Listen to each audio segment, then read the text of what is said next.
Assalamualaikum warahmatullahi wabarakatuh. Alhamdulillahilladzi hadana li hadza wa ma kunna linahtadiya laula an hadana Allah. Asyhadu an la ilaha illallah wa asyhadu anna Muhammadar Rasulullah. Allahumma shalli ala sayyidina Muhammadin wa ala alihi wa ashabihi ajmain.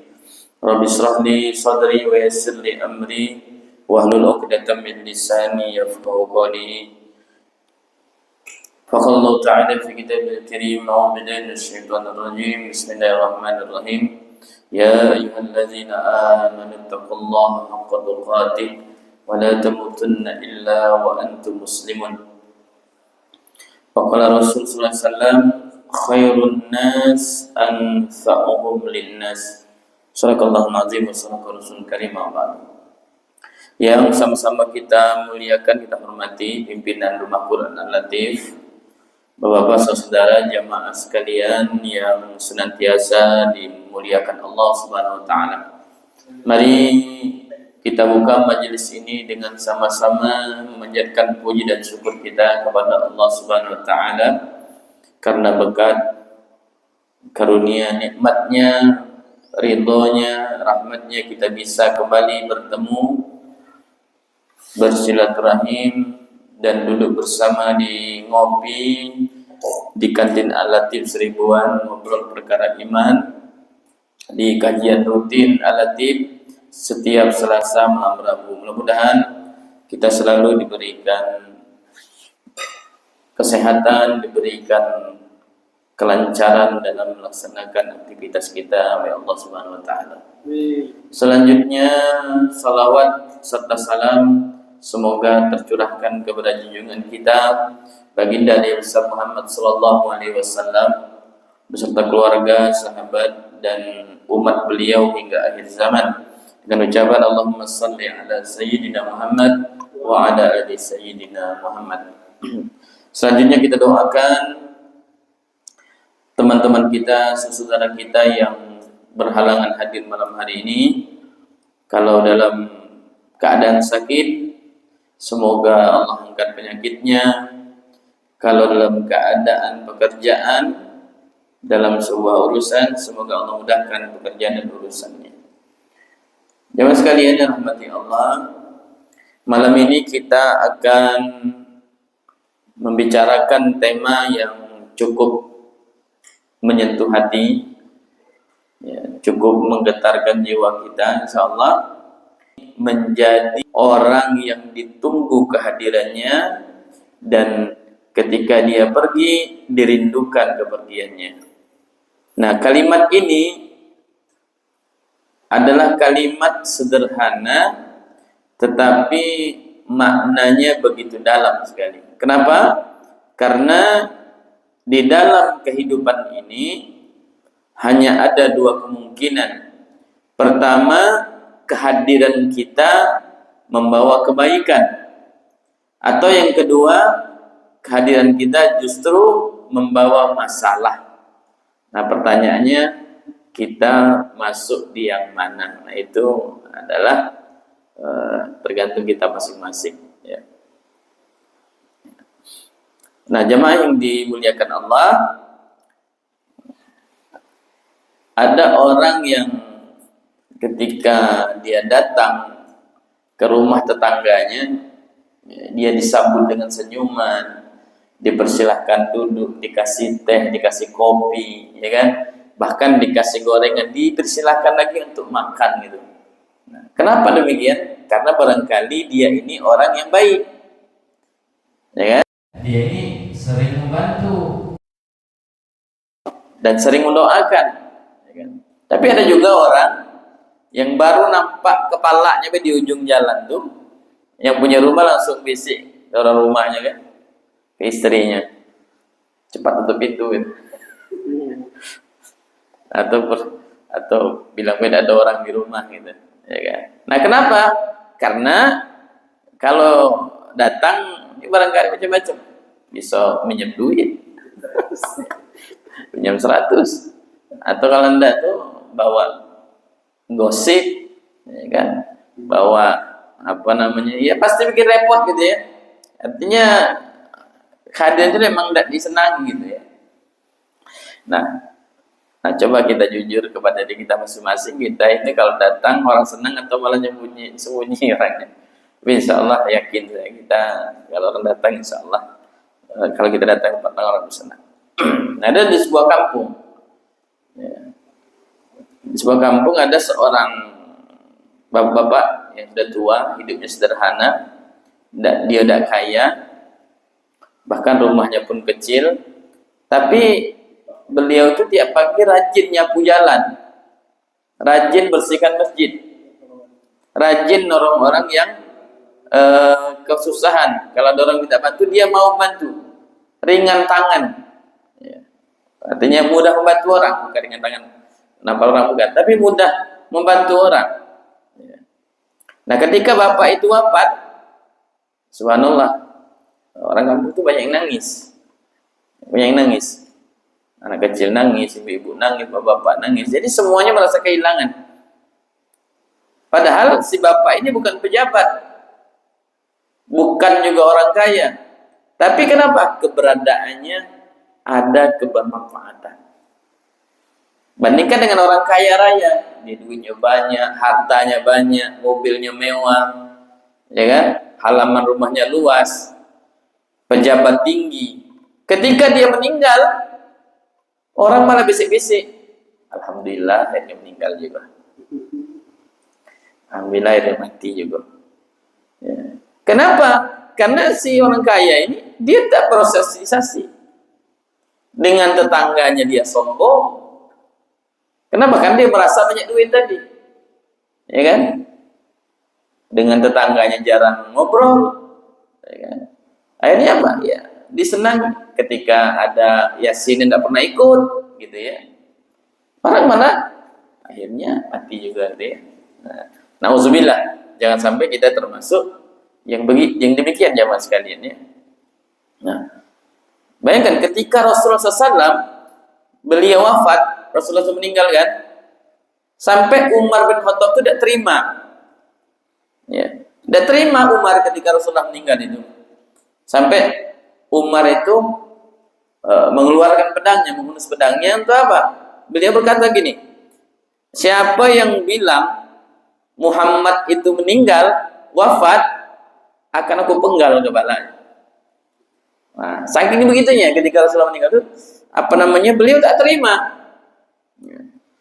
Maka pada saat itulah Abu Bakar membacakan ayat wa ma Muhammadun illa rasul.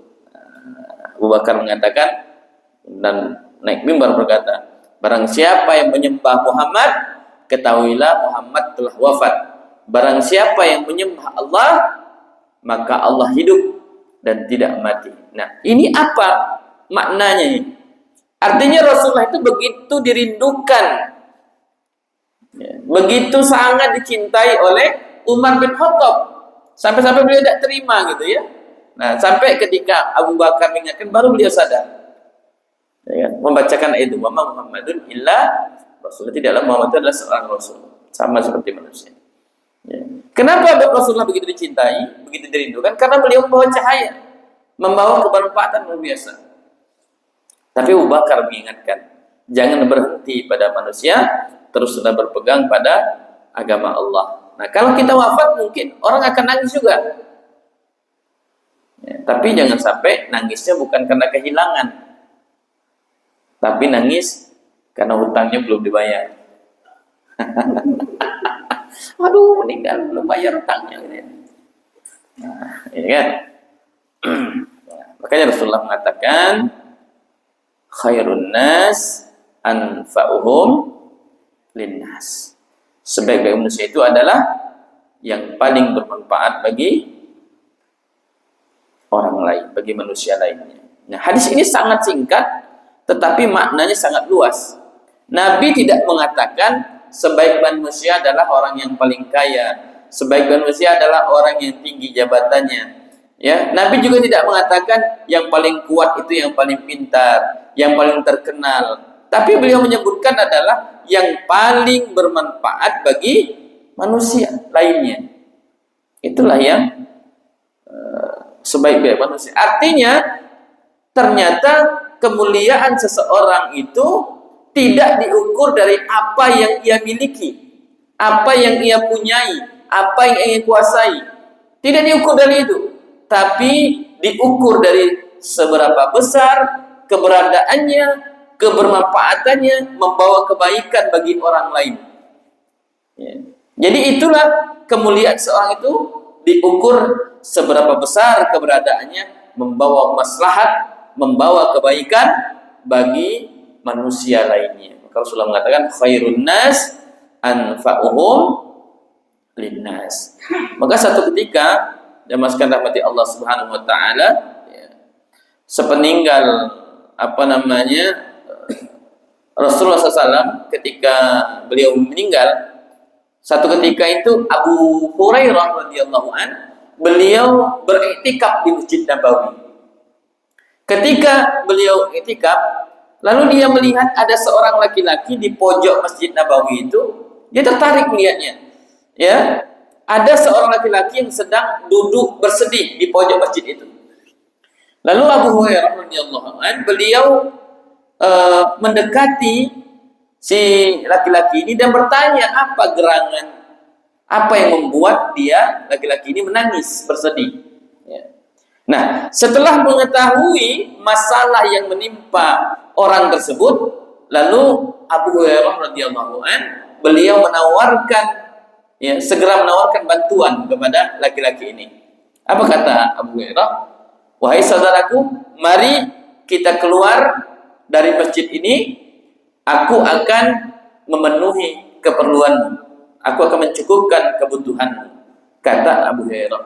Nah, lalu laki-laki ini menjawab, ya, apakah engkau akan meninggalkan iktikafmu demi untuk menolongku? Kata laki-laki ini. Ya. Maka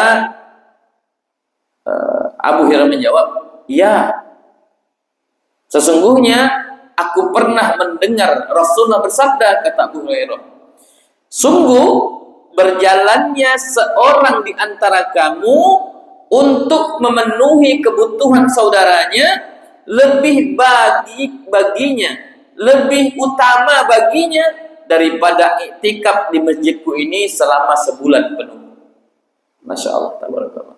Jadi menolong saudaranya tadi itu lebih utama daripada iktikaf sebulan penuh. Jamaah sekalian hormati Allah. Ya. Jadi sebagaimana Abu Hurairah radhiyallahu anhu, maka seharusnya seorang muslim itu, seorang mukmin itu harus juga memiliki keterpanggilan untuk menolong orang lain, memiliki karakter nafi'un li ghairihi, ya, membawa kebermanfaatan bagi orang lain. Nah, lalu apa ciri-cirinya orang-orang yang ditunggu kehadirannya? Ini ciri-cirinya. Ya. Ciri yang pertama adalah dia membawa ketenangan. Dia membawa ketenangan. Hadirin rahimakumullah, orang yang ditunggu kehadirannya adalah orang yang kalau dia datang, suasana itu jadi tenang, suasana itu jadi nyaman, jadi tentram, hati jadi adem. Ya, orang jadi tenang kalau dia datang. Ya. Nah, allazina amanu wa tatma'innu qulubuhum bi dzikrillah, ala bi dzikrillah tatma'innul qulub. Ya. Orang-orang yang beriman, hati mereka menjadi tenang dengan mengingat Allah. Ingatlah, hanya dengan Allah hatimu menjadi tenang. Nah, kalau orang beriman datang, maka yang keluarnya kan bukan omongan yang macam-macam, bukan sumpah serapah, bukan omongan kotor, omongan jorok, bukan. Tapi omongannya adalah membawa hikmah, omongannya membawa manfaat, ya, omongannya zikir. Ya. Kalau bicara bukan memprovokasi, bukan memfitnah, bukan menggibah, tapi omongannya, bicaranya menenangkan. Contoh sederhana, ya, jamaah sekalian, ada tetangga kita lagi ribut misalnya. Kalau orang beriman datang, dia datang menengahi, ya. Sudah sabar, ya, menengahi, membuat adem, ya. Jangan marah, hidup ini singkat, jangan habiskan dengan bertengkar. Nah, yang tadinya bertengkar, yang tadinya ribut jadi adem, ya kan? Tapi kalau ada juga orang sebaliknya datang, kalau ada masalah justru dia jadi bensinnya, ya. Jadi kompornya. Jadi suami istri lagi bertengkar, dia datang bukan untuk nengahi, jadi kompor, jadi bensin, ya.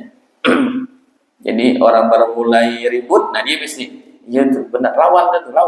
Nah, nah, yang tadinya baranya kecil, apinya kecil, nah langsung jadi kebakaran besar. Nah, hadirin Allah.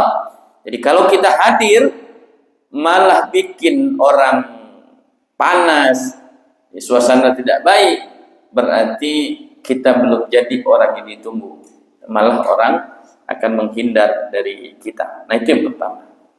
Yang kedua, ciri orang yang tunggu hadirnya adalah dia ringan tangan, suka membantu orang lain. Ya. Rasulullah mengatakan, "Man naffasa an mu'min kurbatan min kurabid dunya, nafasallahu anhu kurbatan min kurabi yaumil qiyamah. Wa man yassara ala musir yassarallahu alaihi fid dunya wal akhirah. Wa man satara musliman satarallahu fid dunya wal akhirah. Wallahu fi aunil 'abdi ma kana al-'abdu fi auni akhihi." Rasulullah mengatakan, barang siapa yang meringankan kesulitan besar seorang muslim selama di dunia, maka Allah nanti akan meringankan kesulitan besarnya pada hari kiamat. Dan barang siapa yang memudahkan orang yang sedang kesulitan, maka Allah SWT akan memudahkan nanti kesulitannya pada hari kiamat. Barang siapa yang memudahkan orang yang sedang kesulitan, maka juga Allah akan mudahkan urusannya di dunia dan di akhirat. Nah, jadi ini Masya Allah, tabarakallah, luar biasa dirahmatullah. Kalau ada tetangga, ada kerabat, saudara yang lagi kesusahan, lalu kita bantu, kita tolong, maka Allah SWT berjanji akan memudahkan urusannya nanti, urusan kita di akhirat. Nah, mari kita renungkan. Ada orang begitu datang, orang langsung tenang, langsung lega. Ya, alhamdulillah ada Pak Bulan gitu ya. Alhamdulillah ada Kang Ari gitu ya. Misalnya, alhamdulillah ada Kang Ari gitu. Kalau ada beliau tuh, insya Allah urusan pasti beres. Nah, ya kan? Insya Allah urusan terbantu. Ya. Nah, kalau ada gotong royong, dia yang paling semangat. Ya, kalau ada hajatan tetangga, dia datang duluan, semangat dia. Ya, kalau ada tetangga sakit, dia yang pertama datang menjenguk. Ya. Yang paling semangat. Ya. Kalau ada orang kesusahan, dia cepat bergerak. Nah, orang model begini nih, ya, ini pasti ditunggu kehadirannya, betul nggak? Ya. Kenapa? Karena yang dia bawa itu bukan masalah, tapi solusi. Nah, alhamdulillah dia datang. Nah, beres lah tuh kalau sudah datang. Begitu. Jadi ditunggu-tunggu nih. Nah, bandingkan dengan orang yang datang, justru bikin ribet. Bikin susah, bikin rumit. Ada orang lagi hajatan, lagi pesta, mau acara, dia datang bukannya untuk bantu, tapi malah nambah beban, ya kan? Sudahlah makannya banyak, ya kan? Bawa masalah pula, tidak mau pula kerja ikut bantu gotong royong, ya tak? Begitu balik, orang bilang, ada datang lagi dia, mikir repot begitu ya. Nauzubillah. Jangan sampai kita begitu jemaah sekalian. Itu yang kedua. Jadi orang yang tunggu, ciri yang orang yang tunggu hadirnya. Yang ketiga, orang yang tunggu kehadirannya itu adalah dia selalu membawa senyuman, membawa doa dan kebaikan. Nah, hadirin sekalian, kadang kita menganggap remeh hal kecil ini. Ya. Padahal Rasulullah mengatakan, tabassumu kali akhika laka shadaqah. Senyummu untuk saudaramu itu adalah sedekah. Nah, artinya kalau kita tersenyum saja itu sudah kebaikan, sudah pahala. Jadi tidak perlu keluar duit, tidak perlu keluar tenaga, cukup senyum saja. Nah, coba bayangkan ada orang yang datang dengan wajah cerah, ceria, senyum, mengucapkan salam, assalamualaikum, ya kan? Langsung orang ditemuinya merasa dihargai, merasa senang. ya kan? Tapi ada juga orang yang baru datang itu wajahnya sudah